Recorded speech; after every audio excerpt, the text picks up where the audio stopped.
ketika kita pengen kerja kantoran seperti BUMN ataupun karyawan di luar negeri atau di perusahaan multinasional, itu merupakan cita-cita orang tua kita pada tahun 70 dulu, pada waktu beliau-beliau ini masih SMA.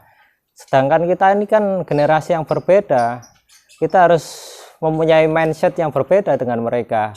Ya mulailah bekerja kreatif, bagaimana kita mengembangkan ekonomi secara berdikari.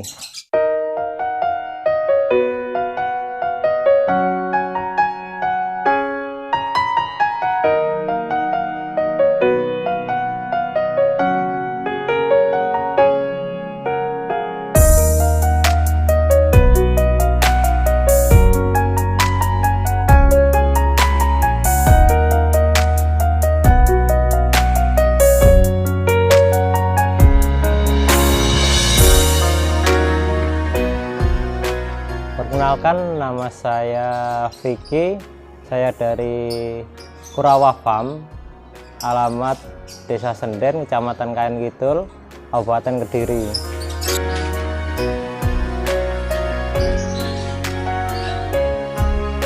Usaha milik kita ini yang utama breeding, Mas. Terus kalau ada modal lagi mau tambah fattening. Untuk breedingnya kami ada domba-domba gibas, domba Texel. Kalau rencana ke depan kita akan menambah populasi etawa-etawa. Kandang breeding di sini bentuknya koloni, Mas. Jadi calon indukan atau babonan-babonan itu kita jadikan satu, katakanlah 10 babon betina, jantannya satu. Nanti kalau sudah positif hamil baru dipindah. Soalnya kalau nggak dipindah itu rawan angka kematian cempe, rawan abortus. Kalau ukuran kandang sendiri sebenarnya saya kurang tahu, tapi yang jelas dari sisi kanan saya sampai kiri saya itu sekitar 15 meter dibagi 6 kotak. Keuntungan dari kandang seperti ini ya, kalau kandang panggung ini kan untungnya nggak bau, Mas, kandangnya. Kalau ukurannya sendiri sebenarnya nggak ada, Mas, untuk pakem ukuran itu. Tinggal kita ada tanah segini membagi dengan populasi segini. Pakan di farm kami ini menggunakan full hijauan untuk domba-domba babon dan pakan konsentrat serta penguat untuk babon yang hamil 30 hari melahirkan serta H+30 hari melahirkan. Hijauan di kandang kami diolah dengan sistem atau dijadikan rumput hai seperti yang biasa digunakan di farm-farm luar negeri. Jadi kita mengefisien biaya seminimal mungkin atau seefektif mungkin, karena walaupun dengan pakan hijauan domba kami masih bisa beranak dan tumbuh dengan normal. Untuk babonannya serta untuk anakannya sendiri itu kita gunakan flashing, Mas, sampai umur 3 bulan kita beri pakan konsentrat dengan PK atau protein kasarnya yang sudah ditentukan oleh guru saya sendiri. Untuk jenis rumput di farm kami ini nggak terlalu mengikat atau harus rumput ini atau harus rumput ini, ya seadanya aja, Mas, yang ada di sawah atau yang ada di tanah yang kita namai rumput. Bisa odot maupun rumput-rumput liar, tapi untuk rumput yang utama sendiri itu odot, Mas. Jadi untuk pakan di farm ini kita berikan 1 kilo per hari, kita belikan pagi dan sore. Pakan 1 kilo ini kita ambil atau kita timbang pada saat bahan-bahan pakan kita sudah kering atau rumput-rumput kita sudah kering. Terus untuk biaya sendiri hanya membutuhkan biaya operasional, bukan biaya pakan, yaitu berupa tenaga. Yang merumput pun saya sendiri dengan ayah saya. Terus jika ditaksir sekitar 200 sampai 300 rupiah per kilo. Terus untuk pakan cempe kita berikan secara ad libitum atau kontinu, tidak pernah habis. Keunggulan dari pakan kami biayanya yang rendah, Mas. Soalnya kan kita ini basicnya breeding, Jadi jika dijual, seluruh pembebanan biaya itu terjadi pada cempe atau dibebankan pada cempe kami.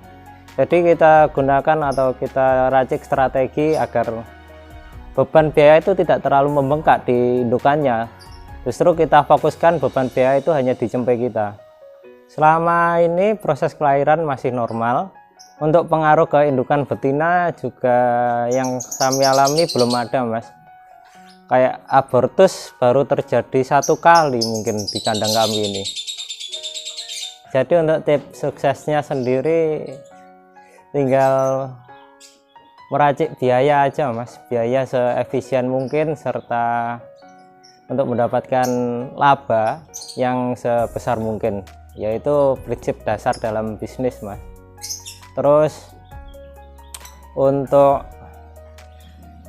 manajemen, kita itu harus merias cempe-cempe yang atau produk-produk yang keluar dari kandang ini sebagus mungkin yang diminati oleh pasar lah pokoknya. Motivasi saya kenapa saya ini masih muda dan mau beternak, karena diprediksi pada masa yang akan datang Indonesia akan krisis akan petani-petani dan peternak muda, karena kan namanya anak muda biasanya egonya pengen kerja kantoran.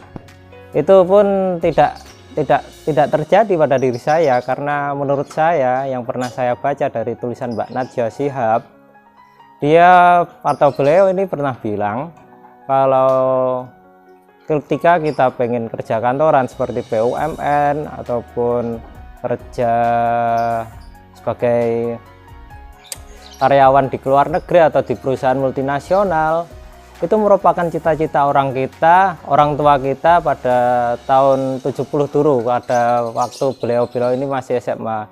Sedangkan kita ini kan generasi yang berbeda, kita harus mempunyai mindset yang berbeda dengan mereka. Ya mulailah bekerja kreatif, bagaimana kita mengembangkan ekonomi secara berdikari. Jadi marilah pemuda Indonesia ini jangan gengsi untuk mulai berternak.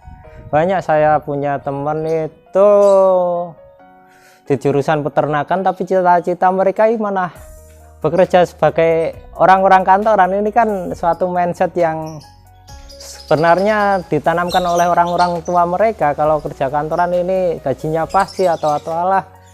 Beternak pun juga memiliki keuntungan. Jikalau kita mempunyai farm yang sudah katakanlah populasinya sudah cukup untuk menghidupi sehari-hari, maka kita bisa mempekerjakan orang.